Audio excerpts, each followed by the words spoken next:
सभी बच्चों को नमस्कार। मेरा नाम है जगदीश सोलंकी और आप देख रहे हैं physics bye Jagdish Solanki YouTube channel. इस चैनल में आप सभी का स्वागत है।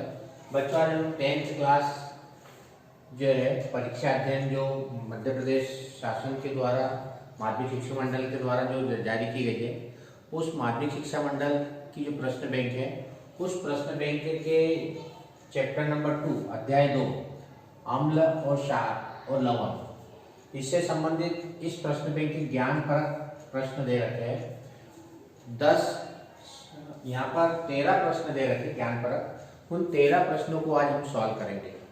उसके बाद में इससे संबंधित जो है हमारे पास में समझ परक प्रश्न आएंगे इसी चैप्टर्स के पार्ट 2 के, उनको हम अगले वीडियो में हम सॉल्व करेंगे। तो आज हम जो है पार्ट 2 अध्याय 2 एसिड बेस और साल्ट, अम्ल क्षार और लवण, इससे संबंधित चैप्टर है और इस चैप्टर में ज्ञान परक प्रश्न दिए हैं।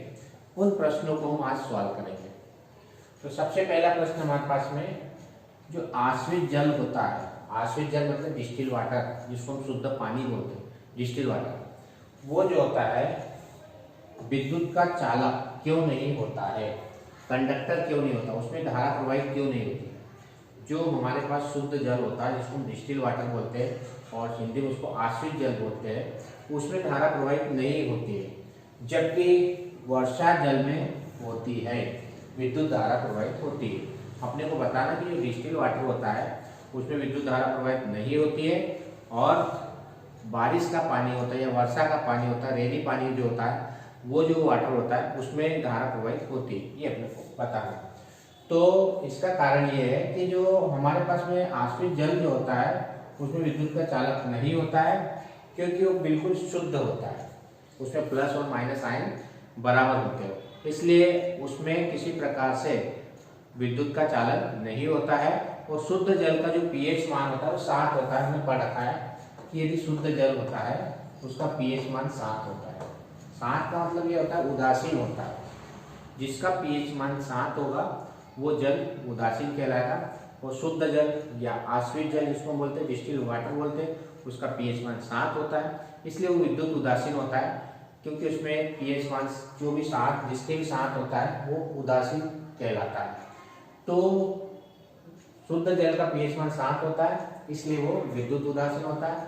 पीएच मान 7 का मतलब जिसमें H प्लस आयन और OH माइनस आयन की संख्या बराबर होती है, इसलिए उसमें वो उदासीन होता है। जितने प्लस आयन होते हैं उतने माइनस आयन भी उसमें उपस्थित होते हैं, इसलिए उसको विद्युत उदासीन कहते हैं। परंतु जो वर्षा का पानी होता है, जब वर्षा का पानी जो होता है उसमें बहुत सारी अशुद्धियाँ मिली होती है, बहुत सारे साल्ट नमक मिले होते हैं, या जिसमें सल्फर डाइऑक्साइड गैस होती है, कार्बन डाइऑक्साइड गैस, बहुत सारी गैसेस होती है। जैसे हमारे पास सल्फर डाइऑक्साइड विशेषकर जो कि एसिड अम्लीय प्रवृत्ति की होती है, SO2 गैस, तो अम्ल प्रवृत्ति के कारण से उसमें H प्लस आयन उपस्थित होने के कारण से जो होता है वर्षा के जल में H प्लस आयन उपस्थित होता है। क्यों होते हैं? क्योंकि उसमें बहुत सारे साल्ट मिले होते हैं, लवण मिले होते हैं।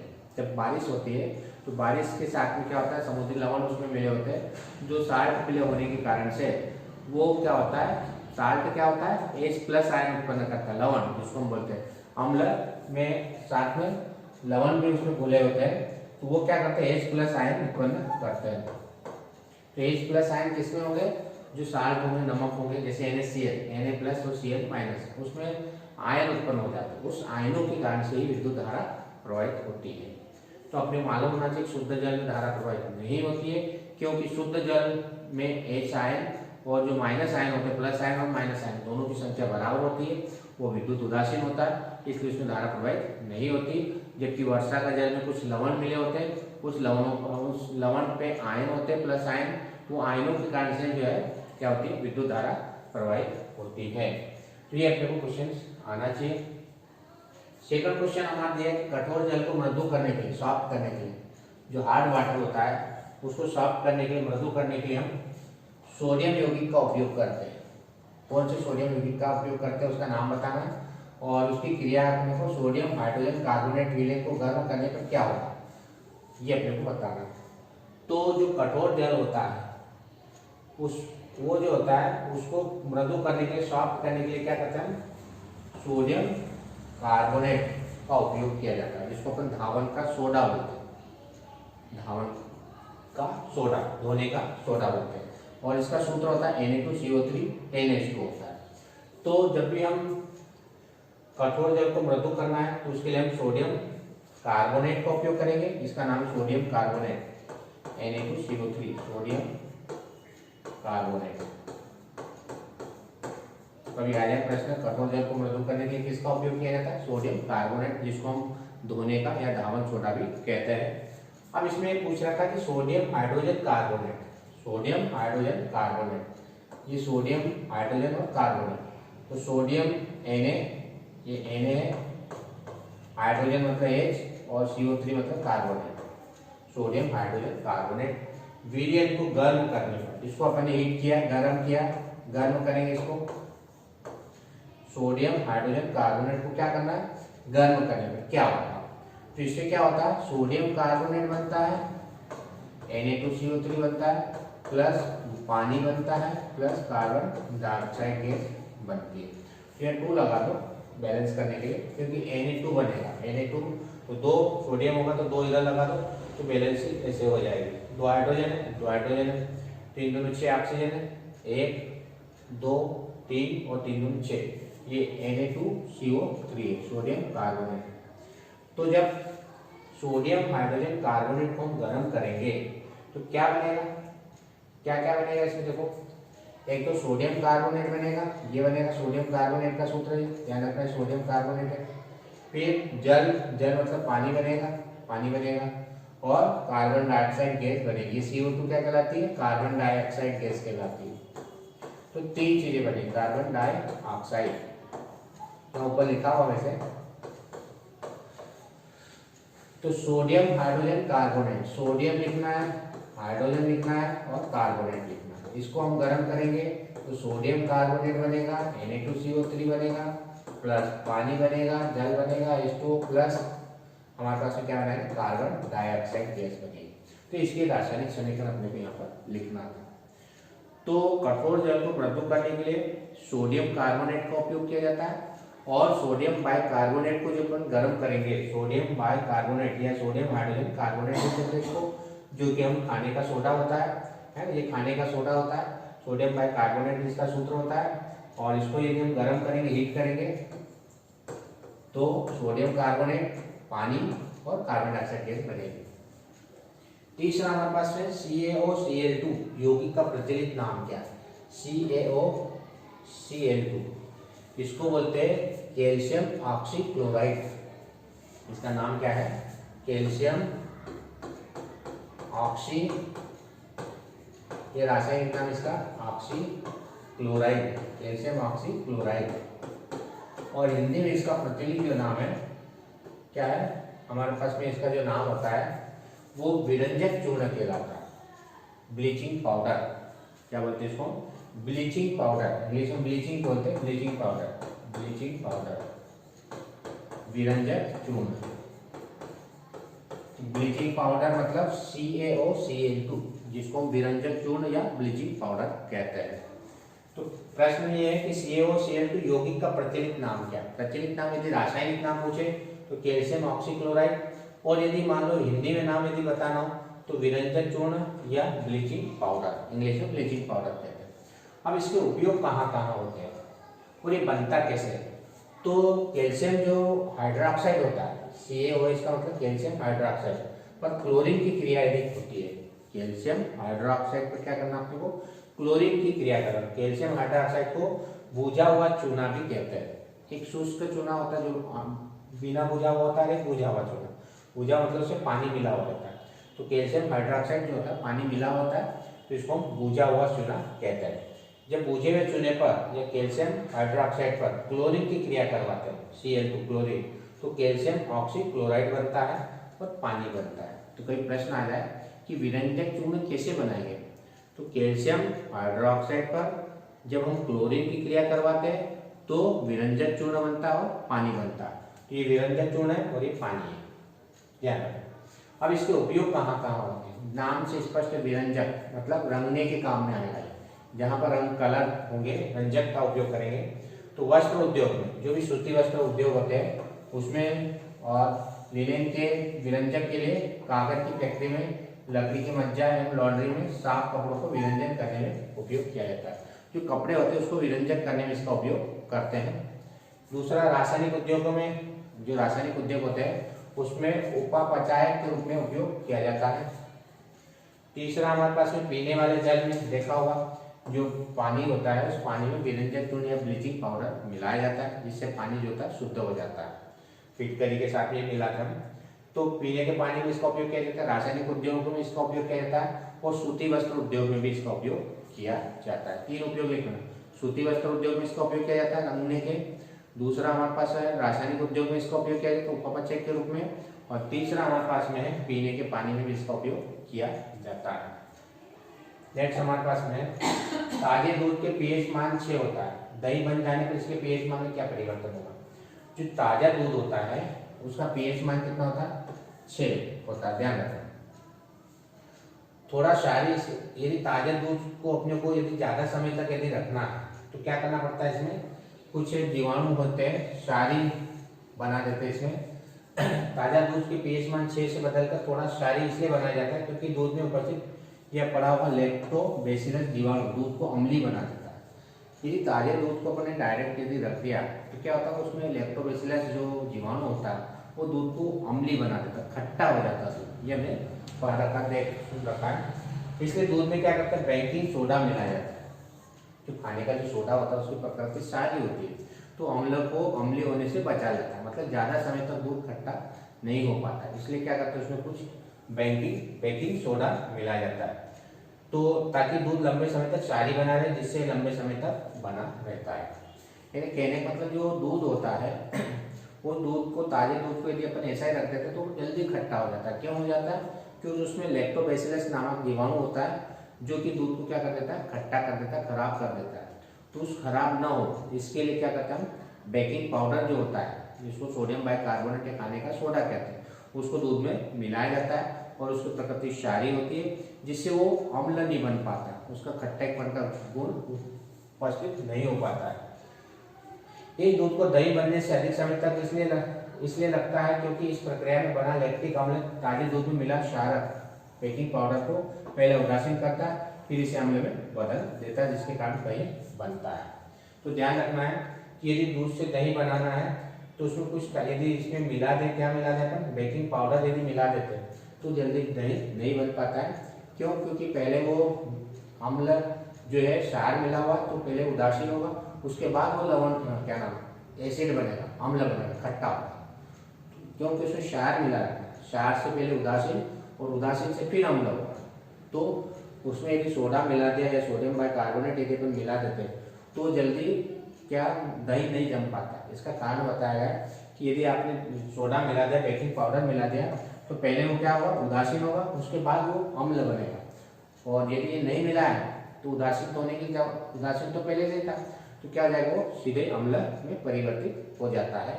इसलिए क्या करते हैं? उसको ज्यादा समय तक रखने के लिए अपन बेकिंग सोडा मिलाते थे ताकि वो खट्टा न हो। ये इसका कारण है। क्या क्षारकीय विलयन में H+ आयन होते हैं? अगर हाँ तो ये क्षारकीय क्यों होते हैं? देखो, क्षारीय विलयन में भी H+ आयन होते हैं, ध्यान रखना, क्योंकि अभी तक हमने पढ़ा कि जो H+ आयन होते हैं केवल अम्ल में होते हैं, लेकिन क्षार में भी H+ आयन उपस्थित होते हैं, परंतु इसकी सांद्रता, इसकी जो कंसंट्रेशन होता है वो H आयन की सांद्रता से कम होती है। ध्यान रखना भाई, दोनों में हो सकता है कि H+ आयन का मतलब ये नहीं वो अम्ल ही होगा, उसमें क्षार का गुण भी पाया जा सकता है, क्योंकि OH- भी होता है, तो OH- में हाइड्रोजन आयन इसमें भी है, लेकिन ये नहीं है कि H+ आयन ही होना चाहिए अम्ल के लिए। ध्यान रखना, यदि H+ आयन है तो अम्ल होगा, लेकिन OH में भी H आयन है तो H आयन इसमें भी होता है, लेकिन होता क्या है कि OH आयन की जो सांद्रता होती है इस H आयन की सांद्रता से अधिक होती है। तो OH आयन किसकी प्रकृति प्रदर्शित करता है? क्षार की। इसलिए OH आयन की सांद्रता ज्यादा होगी, इसकी संख्या ज्यादा होगी, तो वो प्रकृति कैसी हो जाएगी? क्षारीय होगी, न कि अम्लीय होगी। समझ आ गया कि H+ आयन क्षारीय है, हाँ क्षारीय आयन है, परंतु इसकी सांद्रता OH आयन की सांद्रता से कम होती है। ध्यान रखना, तो जिसकी सांद्रता अधिक होगी वो उसकी तरह व्यवहार करेगा। यदि H+ आयन की सांद्रता अधिक है तो वो अम्लीय प्रकृति की तरह व्यवहार करेगा, और यदि OH आयनों की सांद्रता अधिक है तो वो क्षारीय प्रकृति की तरह व्यवहार करता है। तो क्षार जितने भी होते हैं उसमें H+ आयन यदि उपस्थित है, इसका मतलब ये नहीं है कि वो अम्ल बन जाए। तो OH आयनों की सांद्रता अधिक होती है, इसलिए विलयन जो होता है वो OH आयनों की तरह यानी क्षारीय की तरह व्यवहार करता है, जो भी विलयन होता है, ध्यान रखना। तो अम्ल और क्षार का मतलब क्या होता है? अम्ल किसको कहेंगे? जिसमें H+ आयनों की सांद्रता अधिक होती है OH से, आयनों से, उसको बोलते हैं अम्ल। और इसका उल्टा, जिसमें OH आयनों की जो सांद्रता होती है वो H आयन से कम होती है, अधिक होती है, सॉरी OH के अधिक H कम, ये तो क्षार कहलाता है। ये अम्ल कहलाता है, अम्ल और क्षार कहलाता है, ध्यान रखना। तो क्या क्षारीय विलयन में H+ आयन होते हैं? हाँ होते हैं, क्षारीय विलयन में हो सकते हैं H+ आयन, लेकिन H+ आयनों की सांद्रता कम होगी किसकी तुलना में? OH की तुलना में, इसलिए वो क्षारीय कहलाते हैं, ध्यान रखना। धातु के साथ अम्ल की अभिक्रिया होने पर सामान्यतः कौन सी गैस उत्पन्न होती है? देखो, जब भी कोई धातु होती है और उसके साथ कोई हमारे पास जैसे Zn धातु है और एक अम्ल ले लो HCl अम्ल है, इसके साथ यदि क्रिया होती है तो क्या बनता है? जिंक क्लोराइड बनेगा, ZnCl2 प्लस H2 गैस बनती है। जब भी धातु मतलब Zn जिंक, अम्ल मतलब HCl के साथ क्रिया करता है तो जिंक क्लोराइड बनता है और हाइड्रोजन गैस निकलती है। तो कौन सी गैस निकलती है? सामान्यतः हाइड्रोजन गैस निकलती है। अब इसका पता लगाने के लिए क्या करते हैं कि जलती मोमबत्ती को परखने के मुंह के पास लाने पर फटफट अर्थात पाप ध्वनि उत्पन्न करती है। तो जब भी हाइड्रोजन गैस निकलेगी तो ध्यान रखना कि जो हाइड्रोजन जो गैस होती है उसकी जो आवाज आती है वो फटफट करके आवाज आती है, इसमें ध्यान रखना। तो हम इससे पुष्टि होती है कि जो गैस होती है वो हाइड्रोजन गैस उपस्थित होती है, ध्यान रखना। तो जब भी क्या होगा कि धातु, जो कोई सी धातु अम्ल के साथ क्रिया करती है तो हाइड्रोजन गैस बनाएगी। अम्ल और धातु मिलकर हाइड्रोजन गैस बनाती है, और ये जो हाइड्रोजन की गैस होती है एक परत नली में बनती है। उस परत नली को यदि अपन मोमबत्ती उसके पास में ले जाएंगे जलती हुई तो आवाज करती फटफट करके या पाप की ध्वनि उत्पन्न करती है। तो कभी प्रश्न आ जाए कि वो कौन सी गैस है जो पाप की या फटफट करके आवाज करती है, तो वो हाइड्रोजन गैस होती है, ध्यान रखना। 7वां क्वेश्चन, अम्ल का जलीय विलयन क्यों विद्युत का चालन होता है? अभी हमने पढ़ा कि अम्ल का जो विलयन होता है उसमें आसानी से धारा प्रवाहित हो जाती है। क्यों? क्योंकि अम्ल किसको कहते हैं? जिसमें H+ आयन की मात्रा अधिक होती है, आयन ज्यादा होता है, और जिसमें आयन होंगे स्वाभाविक विद्युत धारा प्रवाहित होगी। विद्युत धारा हमेशा यदि कोई विलयन है तो उसमें आयनों के कारण से प्रवाहित होती है, H+ आयन या OH- आयन। तो जिसमें आयन होंगे, अम्ल में H+ आयन होते हैं, तो H+ आयन के कारण से उस विलयन में धारा प्रवाहित होगी। क्यों होगी? क्योंकि उसमें आयन है और आयनों के कारण से विद्युत धारा प्रवाहित होती है। तो जितने भी अम्ल होते हैं वो विद्युत का क्या करते हैं? चालन करते हैं, कंडक्ट करते हैं, उसमें विद्युत धारा आसानी से प्रवाहित होती है। समझ में आएगा क्यों क्यों होती है? क्योंकि अम्ल में H+ आयन होते हैं और H+ आयनों के कारण ही विलयन में धारा प्रवाहित होती है। इसलिए जितने भी अम्ल होते हैं उसमें विद्युत धारा आसानी से प्रवाहित होगी। नेक्स्ट हमारे पास में है धोने का सोडा एवं बेकिंग पाउडर के दो उपयोग लिखिए। उपयोग लिखना अपने को। धोने का सोडे का उपयोग अपन ने पढ़ रखा है। सबसे पहला बेकिंग सोडा का उपयोग खाने की चीजों में मुलायम, स्पंजी और खस्ता बनाने के लिए किया जाता है। जो बेकिंग सोडा होता है उसका उपयोग हमने पढ़ रखा है कि यदि किसी चीज को मुलायम करना हो, खाने की चीजों को, या स्पंजी करना हो, तो उसके लिए हम बेकिंग सोडा का उपयोग करते हैं। और साथ में यदि हमारे पेट की अम्ल की मात्रा यदि अधिक बढ़ जाती है तो उसको उदासीन करने के लिए भी इसका उपयोग करते हैं। एसिडिटी यदि हो जाती है तो हम सोडे का उपयोग करते हैं पीने के लिए, पानी में मिला के इसको पिया जाता है। कभी कभी इसका उपयोग खाने की शीघ्रता को पचाने के लिए भी किया जाता है। यदि मान लो खाना जल्दी पचाना है तो हम सोडियम बाइकार्बोनेट या बेकिंग सोडे का उपयोग करते हैं। लास्ट में इसका उपयोग अम्ल अग्निशामक में भी किया जाता है। जो अग्निशामक होता है, फायर ब्रिगेड होता है, जिससे आग बुझाई जाती है, उसमें भी इसका उपयोग किया जाता है। अग्निशामक में किया जाता है, पेट की अम्लता को दूर करने के लिए किया जाता है, भोजन को पचाने में इसका उपयोग किया जाता है, और हमारे पास में जो खाने की चीजें होती है उसको स्पंजी बनाने के लिए, सॉफ्ट बनाने के लिए इसका उपयोग करते हैं, सोडियम बाइकार्बोनेट का या बेकिंग सोडे का। धोने का सोडे का उपयोग हमने पढ़ा था, कांच उद्योग में, साबुन उद्योग में और कागज उद्योग में इसका उपयोग किया जाता है। जो धोने का सोडा होता है उसका उपयोग कांच में, साबुन बनाने में और कागज उद्योग में इसका उपयोग किया जाता है। इसका उपयोग बोरेक्स जैसे सोडियम यौगिक बनाने में भी किया जाता है। बोरेक्स एक यौगिक होता है, कंपाउंड होता है, उसको बनाने में इसका उपयोग किया जाता है। सोडियम कार्बोनेट का उपयोग घरों की सफाई में किया जाता है। घर की सफाई करने के लिए सोडियम कार्बोनेट का उपयोग करते हैं। जल की स्थायी कठोरता को हटाने के लिए भी सोडियम कार्बोनेट का उपयोग करते हैं। कपड़े धोने में इसका उपयोग किया जाता है। जल जो कठोर जल होता है उसमें मिला देते हैं तो साफ हो जाता है, मुलायम हो जाता है। तो जल की कठोरता को दूर करने के लिए घरों में इसका उपयोग, जो साफ करने के लिए, सफाई करने के लिए, और बोरेक्स पाउडर बनाने में इसका उपयोग किया जाता है। और कांच उद्योग, साबुन उद्योग और कागज उद्योग में भी इसका उपयोग किया जाता है। तो अपने मालूम होना चाहिए इसका उपयोग कहाँ कहाँ होता है। अम्ल को तनुप्रत करते समय क्यों अनुशंसित करते कि अम्ल को जल में मिलाना चाहिए, न कि जल को अम्ल में। देखो, अम्ल को जब भी हम डाइल्यूट करते हैं, मतलब पानी मिलाते हैं अम्ल में, तो यह कहा जाता है कि अम्ल को जल में मिलाना चाहिए।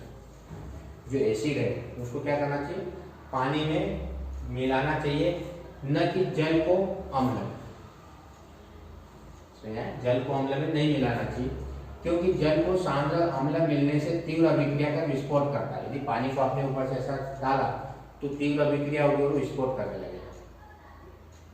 यदि मान लो आपके पास परत नली में अम्ल है और एक गिलास में पानी, तो क्या करो, परत नली में यदि पानी डालोगे तो क्या होगा, बहुत तेज गति से क्रिया करेगा, तो क्या होगा, वो बाहर निकल आएगा, तीव्र गति क्रिया करने का। और यदि गिलास में पानी और इसमें धीरे धीरे आपने एसिड मिलाया तो पानी इतना जल्दी ऊपर नहीं आएगा। पानी की मात्रा अधिक होगी तो उसके साथ वो क्रिया कम कर पाएगा। तो क्या करना अपने को, प्रश्न में ये दिया है कि जब भी अम्ल को डाइल्यूट करते हैं मतलब उसमें पानी मिलाते हैं। जैसे एसिड होता है वो बहुत सांद्र होता है, कंसंट्रेटेड, जला देता है, तो उसको क्या करना पड़ता है, थोड़ा पानी मिला के डाइल्यूट करना पड़ता है, उसकी प्रबलता को कम करना पड़ता है, डाइल्यूट करते हैं उसको। तो इसके लिए क्या करना पड़ेगा कि जो भी अम्ल एसिड है उसको क्या करना, धीरे धीरे पानी में मिलाना। अम्ल को किसमें मिलाएंगे, पानी में मिलाएंगे। ऐसा करने से क्या होगा कि वो रासायनिक क्रिया होगी, धीरे धीरे होगी। और यदि पानी को हम उसमें मिला, थोड़ा पानी यदि एसिड में डालें तो एसिड बहुत तेज होता है, उसके कारण से वो गर्म होने के कारण से बाहर आ जाएगा, जला जाएगा। इसलिए हमेशा ध्यान रखना कि अम्ल को जल में मिलाना चाहिए, न कि जल को अम्ल में मिलाना चाहिए। उसके बाद अगला क्वेश्चन है हमारे पास, HCl, HNO3 आदि जलीय विलयन में अम्लीय अभिलक्षण क्यों प्रदर्शित करते हैं, जबकि एल्कोहल एवं ग्लूकोज जैसे यौगिकों विलयन में अम्लीयता अभिलक्षण नहीं प्रदर्शित होते हैं। तो देखो, HCl और HNO3, इसमें कौन सा आयन बनते हैं, इसमें भी H है और इसमें भी H है, ठीक है, H प्लस आयन बनते हैं और क्लोराइड माइनस आयन बनते हैं, ठीक है, HCl। तो ये जलीय विलयन में कौन सा आयन बनाएंगे, H प्लस। क्यों, क्योंकि इसमें हाइड्रोजन आयन होते हैं, जिसके कारण से इनकी प्रकृति कैसी होती है, अम्लीय। अम्ल किसको कहते हैं, जो H प्लस आयन बनाते हैं उन सबको हम अम्ल कहते हैं। यदि साधारण परिभाषा अपन देते हैं कि जो H प्लस आयन उत्पन्न करते हैं उसको हम बोलते हैं अम्ल।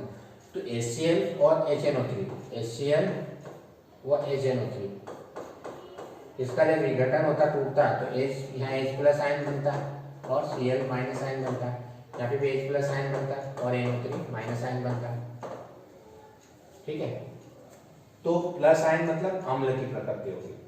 एल्कोहल एवं ग्लूकोज जैसे यौगिक विलयन में H प्लस आयन उपस्थित नहीं होता। एल्कोहल में क्या होता है, OH माइनस आयन होता है, ध्यान रखना, OH माइनस आयन। तो OH माइनस आयन होगा तो अम्ल की प्रकृति उसमें उत्पन्न नहीं होती है। अम्ल की प्रकृति उसी पदार्थ में पाई जाएगी जो H प्लस आयन उत्पन्न करता है। वो जो H प्लस आयन उत्पन्न नहीं करता है उसमें अम्ल का गुण नहीं पाया जाएगा। तो हाइड्रोजन जिसमें H प्लस आयन हो वो अम्ल, और जिसमें OH माइनस होगा वो क्षार कहलाता है। तो अभी हमारे पास में अम्ल की बात हो रही है, तो इसमें अम्ल इसलिए होगा क्योंकि H प्लस दोनों में आयन होते हैं, इसलिए अम्लीय गुण प्रदर्शित करेगा। और एल्कोहल और ग्लूकोज और एल्कोहल में H प्लस आयन उपस्थित नहीं होते हैं, इसलिए उनमें अम्ल का गुण नहीं पाया जाएगा, ध्यान रखें।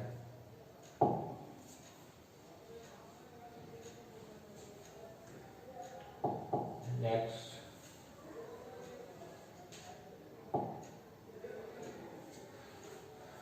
ये 12वां क्वेश्चन वो ये पीएच मान दही न बनने के लिए पीएच मान का क्या परिवर्तन होता है ना, उसमें सोडा मिला रहता है, अभी अपने पढ़ा हुई क्वेश्चन है, उसी को रिपीट कर रखा है। 8वां क्वेश्चन है किसी पदार्थ में क्रिस्टलन जल होने का क्या तात्पर्य है। क्रिस्टलन जल का मतलब ये होता है जैसे हमारे पास CuSO4 है, कॉपर सल्फेट 5H2। कुछ यौगिक ऐसे होते हैं जिसमें पानी साथ में जुड़ा रहता है, उसके अणु सूत्र में पानी रहता है, तो ऐसे यौगिकों को हम बोलते हैं क्रिस्टलन जल। ऐसे पदार्थ को बोलते हैं क्रिस्टलन जलयुक्त पदार्थ। क्रिस्टलन जलयुक्त पदार्थ मतलब ऐसे पदार्थ जिसमें पानी की मात्रा उपस्थित होती है, पानी के अणु उपस्थित होते हैं, उसके साथ जुड़े रहते हैं, ऐसे पदार्थ को हम क्रिस्टलन जल पदार्थ बोलते हैं। और अपने को बताना कि जो कॉपर सल्फेट होता है CuSO4, नीले क्रिस्टलन में क्रिस्टलन का जल उपस्थित होता है। अपने के बताना कि कॉपर सल्फेट में पानी उपस्थित होता है, ये अपने को बताना है, जैसे मैंने सूत्र लेकर रखा। तो इसके लिए क्या करेंगे, एक टेस्ट ट्यूब ले ली, टेस्ट ट्यूब में हमने कॉपर सल्फेट ले लिया, ठीक है, कॉपर सल्फेट ले लिया, CuSO4 ले लिया है। अब इसका कलर जो होता है नीला होता है, ध्यान रखना, कॉपर सल्फेट का कलर नीला होता है। अब यदि इस नीले कलर को यदि अपने गर्म किया, मानो हीट किया, इस कॉपर सल्फेट को इसके डाल दिया अंदर और इस परत नली में और अपने गर्म किया, तो होगा क्या, थोड़े समय पश्चात इसका नीला रंग गायब हो जाएगा और वो रंग हो जाएगा सफेद हो जाएगा, सफेद हो जाएगा। इसका मतलब ये हुआ कि नीला रंग जो होता है पानी के कारण इसमें नीला रंग दिखाई दे रहा था, और यदि इसको हम गर्म कर देते तो पानी उड़ जाता है, वाष्प बनता है, तो ये कौन सा रंग प्रदर्शित करने लगता है, सफेद रंग प्रदर्शित करने लगता है। इसका मतलब इसमें पानी उपस्थित था। तो हम सिद्ध कर सकते हैं कि जो कॉपर सल्फेट होता है उसमें क्रिस्टलन जल उपस्थित होता है, मतलब कॉपर सल्फेट के साथ पानी उपस्थित होता है, इसलिए उसका रंग नीला होता है। यदि उस कॉपर सल्फेट को हम गर्म कर देते हैं तो उसका नीलापन गायब हो जाता है। क्यों? क्योंकि पानी वाष्प बनकर उड़ जाता है, इसलिए उसमें नीला रंग दिखाई नहीं देता, वो सफेद रंग के रूप में परिवर्तित हो जाता है। ध्यान रखना, एक परत नली ए और बी, दो परत नली ले रखी है हमारे पास, दो टेस्ट ट्यूब ले रखी है इस तरह से, दोनों मैग्नीशियम पट्टी लेते हैं Mg, इसमें भी Mg ले रखा है और इसमें भी Mg ले रखा है, दोनों में Mg ले मैग्नीशियम। ए परत नली में हाइड्रोजन क्लोराइड, इसमें hydrogen chloride Mg plus HCl hydrogen chloride ले रखा है, और इसमें क्या ले रखा है, एसिटिक अम्ल Mg plus CH3 COOH acetic अम्ल ले रखा है, ठीक है। अब पूछ रहा है दोनों अम्लों की मात्रा तथा सांद्रता समान है, दोनों में अम्ल बराबर है, उसकी कंसंट्रेशन भी बराबर है, तो किस परत नली में अधिक तेजी से बुदबुदाहट होगी। तो अब अपने को मालूम होना चाहिए कि HCl जो होता है वो प्रबल अम्ल होता है, ध्यान रखना, ये क्या है, प्रबल अम्ल, बहुत तेज वाला प्रबल अम्ल, स्ट्रांग एसिड होता है, और ये वीक यानी दुर्बल होता है। ये दोनों ही अम्ल है, ध्यान रखना, दुर्बल अम्ल, ये दुर्बल अम्ल है, ठीक है। अब ये प्रबल है, बहुत पावरफुल है, और ये बिल्कुल वीक है, दुर्बल है। तो जब MgHCl के साथ क्रिया करेगा क्या बनेगा, अपने पता है कि जब भी धातु अम्ल के साथ क्रिया करती है तो धातु का क्लोराइड बनता है, MgCl2 बनेगा प्लस हाइड्रोजन गैस बनेगी। ये जो हाइड्रोजन गैस होती है बहुत तेज गति से निकलती है, क्यों? क्योंकि बहुत तीव्र है, प्रबल है। तो जब भी Mg में HCl डाला तो तुरंत ही हाइड्रोजन गैस बनेगी और बहुत तेज गति से निकलेगी, मतलब बुदबुदाहट के साथ बहुत तीव्र गति से निकलती है, अधिक तेजी से निकलेगी। तो इसमें जो होती है इस परत नली में, कौन सी परत नली में, जिसमें HCl और Mgl है, Mg, इसमें हाइड्रोजन तीव्र गति से निकलेगी। क्यों तीव्र गति से निकलेगी? क्योंकि HCl जो होता है प्रबल अम्ल होता है, स्ट्रॉन्ग एसिड होता है। वो जो स्ट्रॉन्ग होता है उसमें यदि कोई चीज डालेंगे तो उसको जला देगी, मतलब उसके तेज गति से बुदबुदाहट के साथ में हाइड्रोजन गैस निकलेगी। इसमें क्या है, इसमें Mg है और एसिटिक अम्ल है प्लस CH3 COOH ये डाला।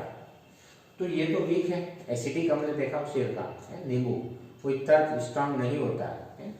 तो वो क्या बनाता है, इसमें जो रिएक्शन होगी बनने के बाद CH3 COOH प्लस H2, इसमें हाइड्रोजन गैस निकलेगी, दो अणु ले लो, यहाँ पर दो अणु ले लो, दो अणु ले लो, इसमें भी हाइड्रोजन गैस ही निकलेगी, हाइड्रोजन गैस इसमें भी निकलेगी, लेकिन ये इतनी तीव्र गति से नहीं निकलेगी। क्यों? क्योंकि ये एसिडिक अम्ल दुर्बल अम्ल होता है, मतलब रिएक्शन बहुत कम कर पाता है, इसकी रिएक्शन होती नहीं, बहुत कम निकलती गैस, हाइड्रोजन गैस बहुत कम निकलती। तो इस प्रश्न में क्या लिखना है कि दोनों अम्लों की क्रिया तथा सांद्रता समान है, ठीक है। किस परत नली में अधिक तेजी से बुदबुदाहट होगी और क्यों बता। तो किस परत नली में अधिक बुदबुदाहट होगी? जिसमें HCl और Mg, इसमें अधिक बुदबुदाहट होगी। क्यों? क्योंकि HCl प्रबल अम्ल होता है और प्रबल अम्ल के कारण से ये अधिक क्रिया करता है और तेज गति से हाइड्रोजन गैस निकलती है, जिससे बुदबुदाहट तेज होती है। और चूंकि एसिडिक अम्ल दुर्बल अम्ल होता है और इसमें जो होती है इसकी क्षमता कम होती है, स्ट्रॉन्ग वीक होता है, इसलिए ये Mg के साथ रिएक्शन धीरे करेगा और जब धीरे रिएक्शन होगी तो हाइड्रोजन गैस भी तीव्र गति से बाहर नहीं निकल पाती है। तो इस तरह से हमारे पास सारे क्वेश्चंस हो गए। इसके बाद वाला जो वीडियो आएगा हमारे पास में, इसका समझपरक प्रश्न का आएगा। यदि वीडियो आपको अच्छा लगता है तो आप इस चैनल को सब्सक्राइब करें, अपने दोस्तों के साथ वीडियो को शेयर करें और बेल आइकन के बटन को प्रेस करें ताकि आने वाली वीडियो की नोटिफिकेशन आप तक पहुंच जाए। धन्यवाद। जय हिंद, जय भारत, वंदे मातरम।